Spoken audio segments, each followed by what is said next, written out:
My name is Brian Knarr. Can you tell me a little bit about your job and what it entails? Sure. So I'm a researcher here at Knarr, and I work with musculoskeletal modeling and rehabilitation. So I spend a good amount of my time doing computer modeling and working with post-stroke individuals, but I also work with several other types of individuals that come through here. So one of the main things we do is focus on stroke research and rehabilitation for individuals that have experienced a stroke. Personally, I work mainly with musculoskeletal modeling, which involves building computer simulations of these individuals during gait, and that involves predicting how their muscles actually work and are actually being used during walking. And that can differ quite a bit from how normal, healthy walking can look.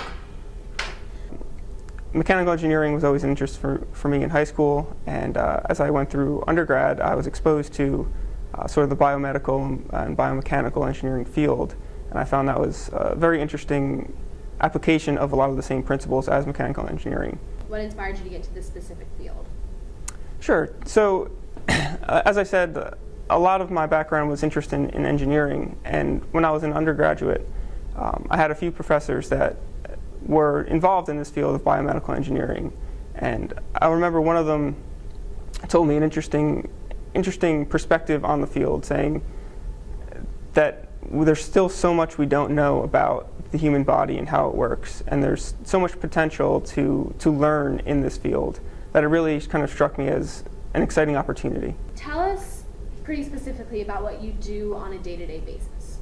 So a typical day for me involves a combination of collaboration and kind of individual work at a computer. I do a lot of computer coding, a lot of integration of engineering science into computer programs, building these musculoskeletal models of human gait, as well as working with a lot of physical therapy focused work, working with the clinic, trying to integrate the models and the principles that we highlight with our code that is not able to be done in real-world situations, and how we can integrate that into the clinic to improve the rehabilitation of subjects.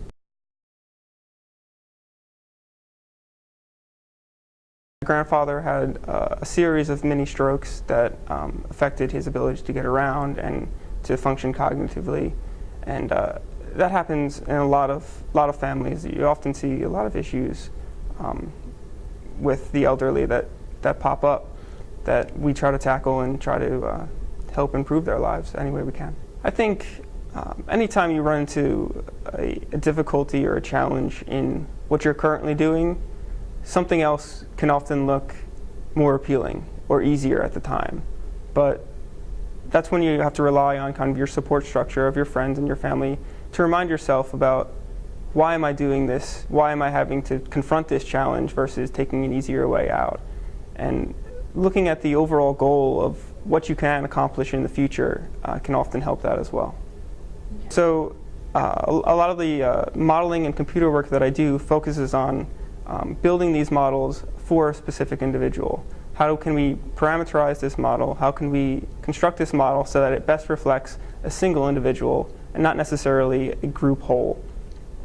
And by doing this, we can look at the results for a single individual on how a rehabilitation may affect them, and prescribe a certain type of rehabilitation that would best benefit that individual. Yeah, so I think that success can be measured in a lot of different ways, whether it's moving on from high school to college to a graduate program to a PhD. But there's also successes in every day, every little challenge that you accomplish and everything you overcome. Personally, there's been a lot of times where figuring out problems in code or figuring out a way to best represent a type of rehabilitation that we do in a computer, in a model. Anytime we overcome that or figure out a better way to do something, that's a success that I think has to be counted along the way. Success is measured by, are we helping people?